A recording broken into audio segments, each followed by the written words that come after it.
Thank you for joining me this Friday for our devotional time together. This is the concluding devotional of our series on pursuing a life-changing relationship with God, drawn from Romans chapter 12, verses 1 through 2. Let me read that again for you. Therefore, I urge you, brothers and sisters, in view of God's mercy, to offer your bodies as a living sacrifice, holy and pleasing to God. This is your true and proper worship. Do not conform to the pattern of this world, but be transformed by the renewing of your mind. Then you will be able to test and approve what God's will is, His good, pleasing, and perfect will. So we've been exploring the question, what does it mean to have worth from the perspective of God who gave His Son to die and to live for us? And how might we respond to such an expression of love? And we have explored two of those options or responses to His outpouring of grace and mercy upon us. Today we will review or look at a third. And that third change is this: a life-changing relationship with God requires a passion for transformation. In God's evaluation of customary worship of His people, He interjects a new condition that would enable them to live healthy spiritual lives.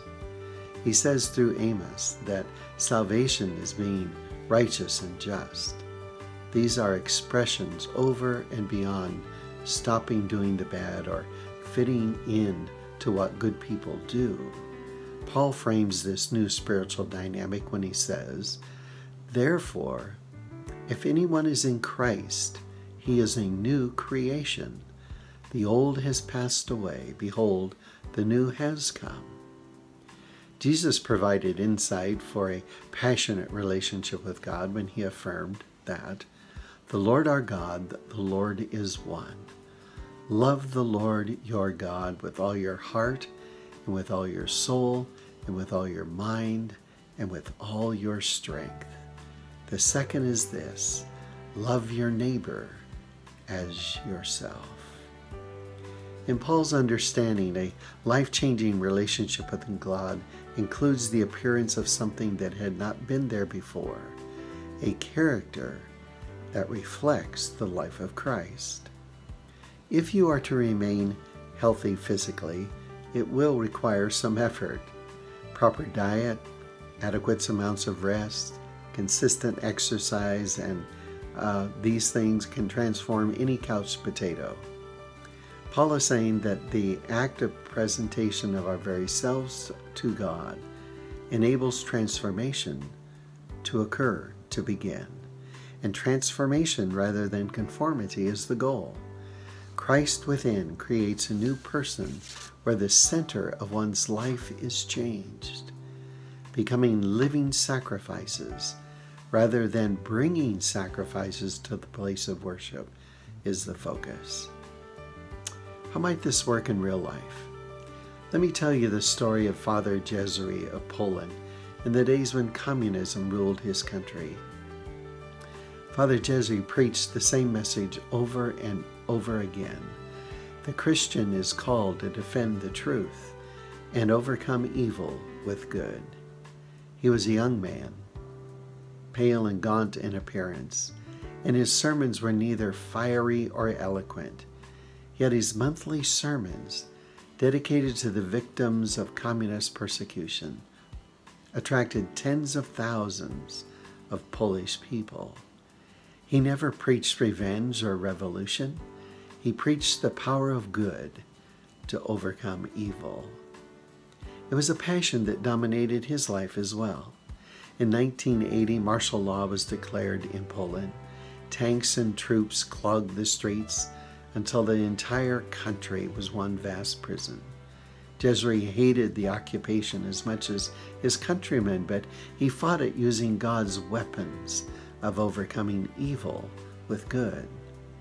On Christmas Eve, Jerzy slogged through the snow, handing out Christmas cookies to the despised soldiers on the streets. And even in his death, Jerzy was victorious. In 1984, he was kidnapped by the secret police. The nation was electrified. In churches and factories across Poland, people gathered to pray. Steel workers demanded his release, threatening a national strike. Then the blow fell.